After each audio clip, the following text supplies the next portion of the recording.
regresamos con otra video reacción de un SCP-001, el frontispicio. Adelante. Fundación SCP depende de mantenerse fuera de la vista del público y de la percepción del público para poder llevar a cabo su vital trabajo. Si el público se enterara de la Fundación y las pesadillas de las que pasa todos los días protegiéndonos, sería un caos total en todo el mundo. Estarían tan ocupados tratando de escapar de la atención de civiles, políticos y reporteros, defendiéndose de cada Joe al azar con un teléfono inteligente que quisiera tomar una historia de Instagram de SCP-096 y poner en peligro su vida, que no tendrían tiempo para contener todas las anomalías del fin del mundo que hay. Así que operan completamente bajo el radar. Pero no siempre fue así. Hubo un tiempo en que el mundo en general conocía sobre la Fundación SCP y los investigadores tenían que encontrar una manera de salir del centro de atención para siempre. Como todo lo demás sobre la Fundación SCP, no fue fácil. El camino hacia el actual mando de secreto de la Fundación estuvo pavimentado con prueba y error, magia experimental y una mujer formidable, conocida por el alias de Elizabeth Crocker.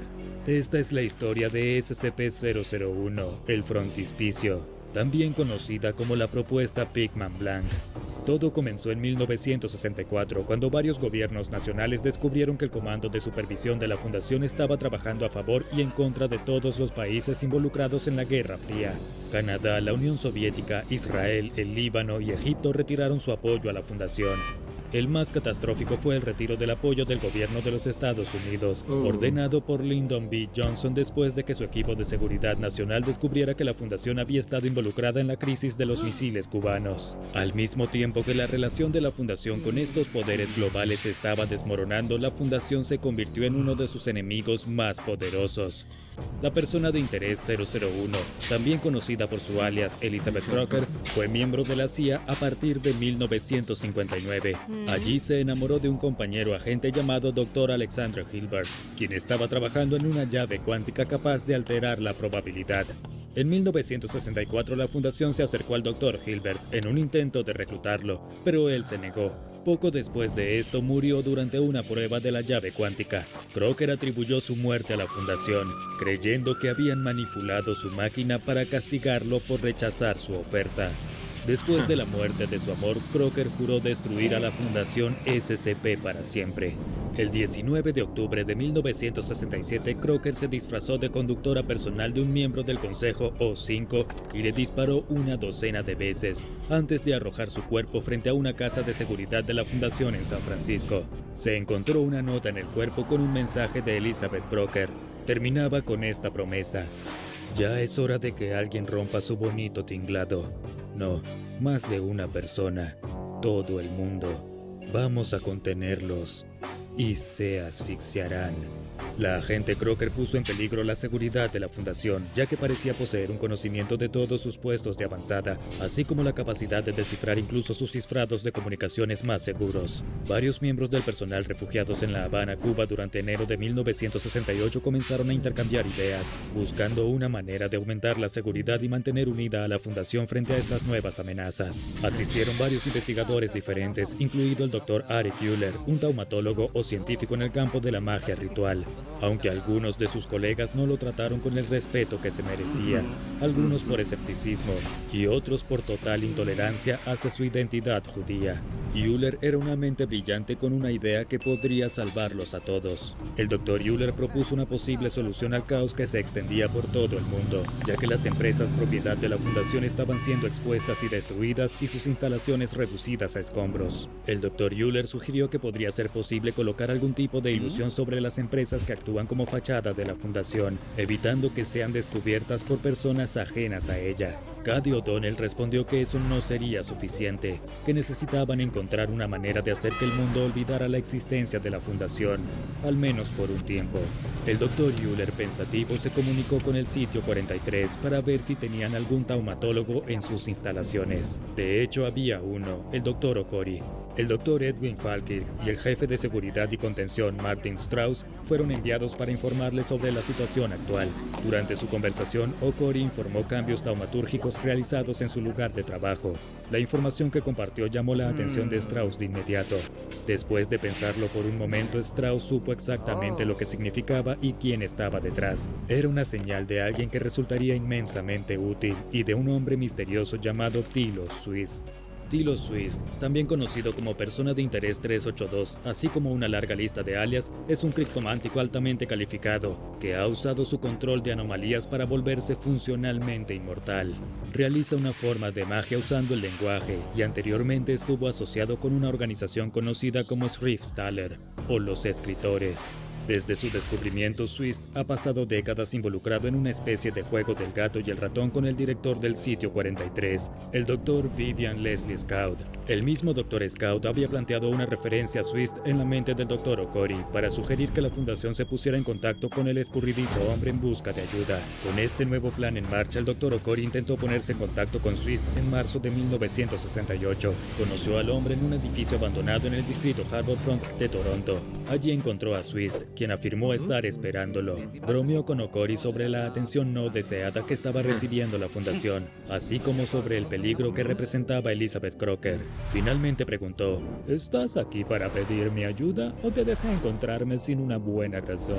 O'Cory admitió que estaba buscando ayuda, y Swist explicó su método especial de combinar la escritura con la magia ritual para imbuir las palabras de poder o de peligro. Se ofreció a elaborar una frase, una serie de palabras que, escritas en un cartel creado por él, evitarían que el público viera quién era realmente la fundación. Se ofreció a hacerlo exactamente una vez, pero no volver a crearlo en el futuro. Todo lo que necesitaba era una pieza de lenguaje para elaborar su hechizo. El Dr. O'Cory ofreció una sigla como posibilidad, sugiriendo las siglas SCP que vienen antes de la palabra fundación. Swist se rió encantado de esto y dijo simplemente: ¡ah! Esto va a funcionar espléndidamente. Una semana después, Swist le entregó al Dr. O'Cory un diseño de logotipo simple para un negocio inexistente, llamado embalaje de carga de los Scouts, así como una fórmula química para un antídoto que inocularía a cualquiera que lo recibiera contra las propiedades mágicas del letrero. Después de la aprobación del Consejo O5, el logotipo se imprimió en una flota de camiones de mudanza, que luego podrían usarse para transportar personal y artículos a través de América del Norte sin ser detectados. Fue altamente efectivo y la fundación inició planes para extender esta nueva medida de protección en todas sus instalaciones. En mayo de 1968, una colisión en la Ruta 66 en los Estados Unidos dañó uno de los camiones, quitándole su función mágica. Curioso por las repercusiones de la destrucción del trabajo de Swist y por cualquier efecto potencialmente peligroso, el Dr. Euler formó el grupo de investigación de mímesis y criptomancia, donde trabajó junto con el Dr. O'Cory y la Dra. Ilse Reinders. Como la Dra. Reinders sufría de una condición que la impedía salir de una cámara sellada en el sitio 43, Euler fue reasignado a esa instalación y trabajó allí junto a ella y O'Cory. Durante su investigación, el equipo aprendió que el daño a la escritura de Swist cambiaba sus propiedades de varias maneras y continuó desarmando camiones para tratar de comprenderlas. Mientras tanto, Elizabeth Crocker no había cesado en su obstinada búsqueda de la destrucción de la fundación.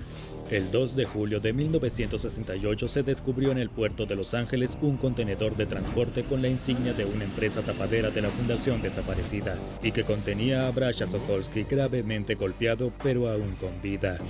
Había una nota en su corbata que decía: ¿ya puedes sentir la soga? De vuelta en el sitio 43, Euler, Reinders y O'Cory lograron un gran avance. El poder del trabajo de Swist provenía no de las palabras completas de embalaje de carga de los Scouts, sino de las propias iniciales SCP. Usando una combinación de gramática y magia para gran entusiasmo de todos los profesores de inglés y fanáticos de la fantasía, pudieron transferir las propiedades del signo de Swist a cualquier otro signo que tuviera las mismas iniciales. Al igual que siempre en la fundación, todo se reducía a SCP.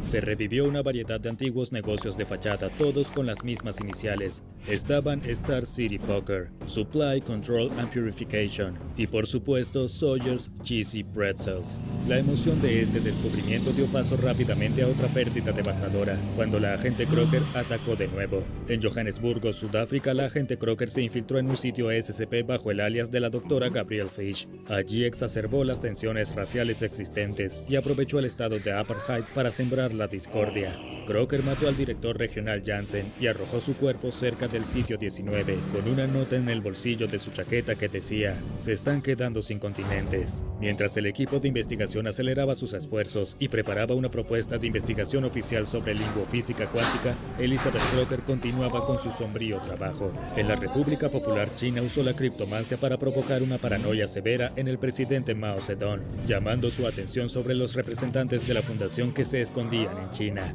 Esto obligó a la doctora Noble a escapar del país, dejando atrás cualquier influencia de la fundación en China. Había una vez más una nota para ella: 5 minutos para la medianoche. Crocker se estaba acercando. Luego Crocker se alineó con el presidente de los Estados Unidos, Richard Nixon. Le informó sobre la existencia de la fundación y lo convenció de que el ejército de los Estados Unidos ocupara las instalaciones. Euler, Okori y Reinders tenían que actuar y actuar rápido.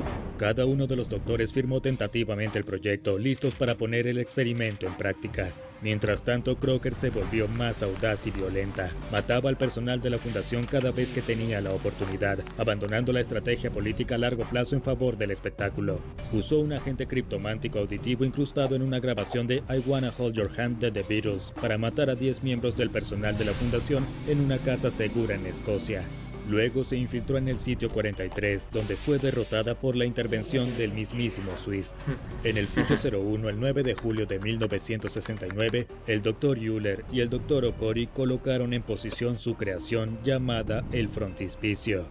En 2 semanas sus efectos se habían extendido por todo el mundo, cubriendo cada frente de la fundación con sus efectos anómalos. Para junio de 1970 la fundación pudo salir de su escondite asustado y aterrado y reanudar su escondite habitual. Estaban trabajando activamente en el mundo de nuevo, construyendo nuevos sitios todo el tiempo. En agosto de 1971 uno de los camiones de la fundación no pudo cruzar más allá del muro de Berlín, ya que los guardias allí solo leían el alfabeto cirílico.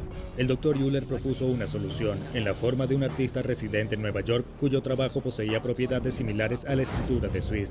Este artista era un hombre llamado Andy Warhol, y la fundación le encargó que creara una versión basada en imágenes del frontispicio compatible con todos los idiomas conocidos, permitiendo así que los efectos se extendieran a regiones que usaban diferentes alfabetos. A fines de la década de 1970, Crocker resurgió y escapó de custodia, y poco después el Dr. Okori fue encontrado asesinado en su casa. Permaneció activa durante los años 80, alineándose con la administración Reagan, en un intento ineficaz de hacer que lanzara un ataque contra la fundación. Actualmente se cree que está muerta, ya que ahora tendría más de 100 años. Sin embargo, si Swift es una indicación, existen herramientas que podrían haberle permitido extender su vida mucho más allá de lo que es natural. Hasta el día de hoy, el trabajo del equipo de investigación original sigue vivo, incluso cuando los científicos detrás de él fallecieron. Es altamente efectivo, con una excepción. La exposición repetida a actividad anómala hace que alguien sea inmune a los efectos del frontispicio. De lo contrario, sin embargo, la fundación permanece segura, contenida y protegida. Una carta final de Thilo Swift se descubrió entre las posesiones del Dr. Euler después de su muerte en 2013, recordándole su deber de proteger el mundo y hacer lo correcto. Terminó la carta con esto: "Tu rumbo se fijó en el momento en que horneé ese pequeño y encantador defecto en la escritura que robaste.